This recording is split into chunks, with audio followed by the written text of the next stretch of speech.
ಇವತ್ತೊಂದು ಅದ್ಭುತ ತರಕಾರಿನ ಬಳಸ್ಕೊಂಡ್ಬಿಟ್ಟು ಮಾಡುವಂತಹ ಒಂದು ಸಾಂಬಾರ್ ರೆಸಿಪಿನ ನೋಡೋಣ. ನೋಡಲಿಕ್ಕೆ ಪುಟ್ ಪುಟ್ಟು ಗೋಲಿ ಥರ ಇರುವಂತಹ ಈ ಕಾಯಿಗಳು ದ್ರಾಕ್ಷಿ ಗೊಂಚಲು ಥರ ಬೆಳೆದಿರ್ತವೆ. ಈ ಕಾಯನ್ನು ಉಸ್ತಿಕಾಯಿ ಅಂತಾರೆ, ಕುದನೆಕಾಯಿ ಅಂತಾರೆ, ಸುಂಡೆಕಾಯಿ ಅಂತ ಹೇಳ್ತಾರೆ. ಇದನ್ನು ಇಂಗ್ಲೀಷಲ್ಲಿ ಟರ್ಕಿ ಬೆರ್ರಿ ಅಂತ ಹೇಳ್ತಾರೆ. ಈ ಕಾಯಿಗಳು ಒಂಥರ ಮೂರ್ತಿ ಚಿಕ್ಕದಾದ್ರೂ ಕೀರ್ತಿ ದೊಡ್ಡದು ಅಂತಾರಲ್ವ, ಆ ಥರ ನೋಡ್ಲಿಕ್ಕೆ ತುಂಬ ಪುಟ್ಪುಟಾಣಿ ಇದ್ದರೂ ಕೂಡ ಇದರಲ್ಲಿ ಅಡಗಿರುವಂತಹ ಆರೋಗ್ಯ ಲಾಭಗಳು ತುಂಬಾ ಅದ್ಭುತವಾಗಿರುತ್ತೆ. ಈ ಕಾಯಿಗಳನ್ನೆಲ್ಲ ಈ ಥರ ಒಂದೊಂದಾಗಿ ಬಿಡಿಸ್ಕೊಂಡು ಚೆನ್ನಾಗೇ ಒಂದು 3ರಿಂದ 4 ಸಲ ವಾಶ್ ಮಾಡಿಕೊಂಡು ಬಳಸ್ಕೋಬೇಕಾಗತ್ತೆ. ಈ ಕಾಯಿಗಳ ರುಚಿ ಬಗ್ಗೆ ಹೇಳೋದಾದರೆ ಹಸಿಯಾಗಿ ತಿನ್ನೋದಿದ್ರೆ ಕಹಿ ಇರುತ್ತೆ, ಆದರೆ ಬೇಯಿಸ್ಕೊಂಡು ಮಾಡ್ಕೊಳ್ಳೋಂತಹ ಯಾವುದೇ ಅಡುಗೆನಲ್ಲಿ ಇದು ರುಚಿ ಚೆನ್ನಾಗಿರುತ್ತೆ. ಈ ಕಾಯಿನ ಬಳಸ್ಕೊಂಡ್ಬಿಟ್ಟು ಸಾಂಬಾರು ಮಾಡ್ಕೋಬೋದು, ಗೊಜ್ಜು ಮಾಡ್ಕೋಬೋದು, ಚಟ್ನಿ ಹಾಗೆ ಸೂಪ್ ಈ ಥರ ತುಂಬ ವೆರೈಟಿ ಮಾಡ್ಕೋಬೋದು.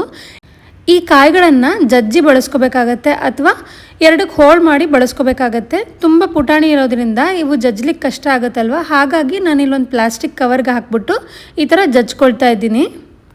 ಇನ್ನು ಈ ಕಾಯಿಗಳ ಹೆಲ್ತ್ ಬೆನಿಫಿಟ್ಸ್ ಬಗ್ಗೆ ಹೇಳೋದಾದರೆ ಇದು ಆ್ಯಂಟಿ ಬ್ಯಾಕ್ಟೀರಿಯಲ್ ಅಂಶನ ಹೊಂದಿದೆ. ಸೊ ಈ ಕಾಯಿನ ತಿನ್ನೋದ್ರಿಂದ ಕ್ಯಾನ್ಸರ್ ಕಾರಕ ಅಂಗಾಂಶಗಳನ್ನು ಬೆಳೆಯೋದನ್ನು ಇದು ತಡೆಯುತ್ತೆ.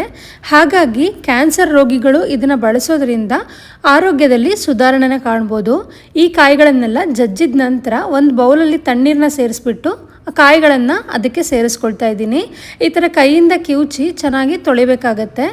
ಜಜ್ಜಿದ ತಕ್ಷಣ ನೀರಿಗೆ ಸೇರಿಸ್ಕೋಬೇಕಾಗತ್ತೆ, ಇಲ್ಲ ಅಂದರೆ ಕಾಯಿಗಳು ಕಪ್ಪಾಗಿಬಿಡುತ್ತೆ. ನಾನಿಲ್ಲಿ ಕುಕ್ಕರ್ನ ಬಳಸ್ಕೊಂಡು ಸಾಂಬಾರು ಮಾಡ್ತಿರೋದ್ರಿಂದ ಒಂದು ಕುಕ್ಕರ್ಗೆ ಒಂದು 3 ಚಮಚದಷ್ಟು ಎಣ್ಣೆ ಸೇರಿಸ್ಕೊಂಡಿದ್ದೀನಿ. ಎಣ್ಣೆ ಬಿಸಿಯಾದ ನಂತರ ಸ್ವಲ್ಪ ಸಾಸಿವೆ ಹಾಕ್ಕೊಂಡಿದ್ದೀನಿ. ಸಾಸಿವೆ ಸಿಡ್ದಾದ ನಂತರ ಒಂದು 2 ಗರಿಯಷ್ಟು ಕರಿಬೇವು ಹಾಕ್ಕೊಂಡು ಒಂದು 2 ಎಸಳು ಬೆಳ್ಳುಳ್ಳಿನ ಜಜ್ಜಿಟ್ಕೊಂಡಿದ್ದೆ, ಅದನ್ನು ಕೂಡ ಸೇರಿಸ್ಕೊಂಡು ಈ ಕಾಯಿಗಳನ್ನೆಲ್ಲ ನೀರು ಬಸ್ಬಿಟ್ಟು ಸೇರಿಸ್ಕೊಳ್ತಾ ಇದ್ದೀನಿ.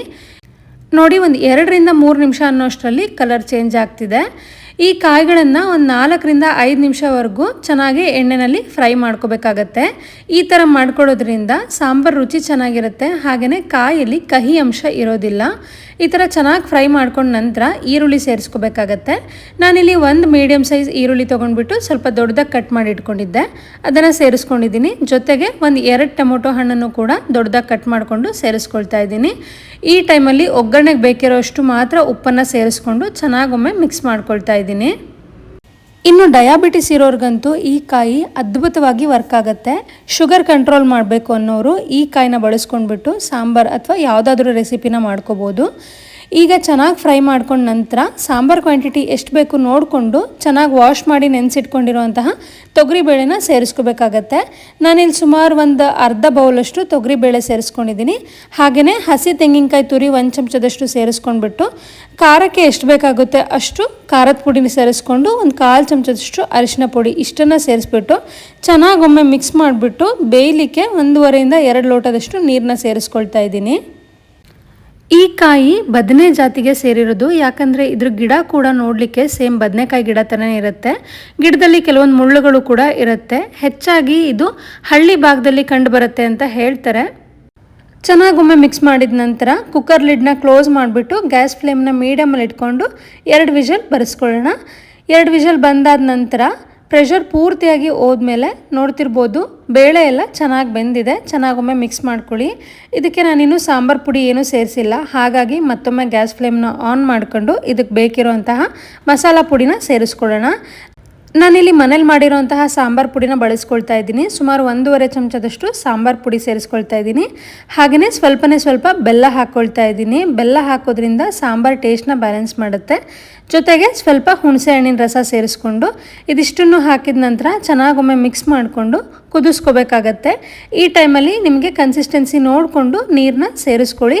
ಹಾಗೆಯೇ ರುಚಿ ಕೂಡ ಅಡ್ಜಸ್ಟ್ ಮಾಡ್ಕೊಳ್ಲಿಕ್ಕೆ ಉಪ್ಪನ್ನು ಸೇರಿಸ್ಕೋಬೇಕಾಗತ್ತೆ.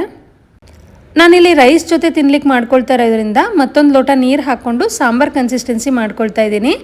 ಚೆನ್ನಾಗೊಮ್ಮೆ ಮಿಕ್ಸ್ ಮಾಡಿಬಿಟ್ಟು ಇದನ್ನು ಕುದಿಸ್ಕೊಳ್ಳೋಣ. ನನಗೆ ಸ್ವಲ್ಪ ಉಪ್ಪು ಕಡಿಮೆ ಅನ್ನಿಸ್ತಾ ಇತ್ತು, ಹಾಗಾಗಿ ಈ ಟೈಮಲ್ಲಿ ಸ್ವಲ್ಪ ಉಪ್ಪು ಹಾಕ್ಕೊಳ್ತಾ ಇದ್ದೀನಿ.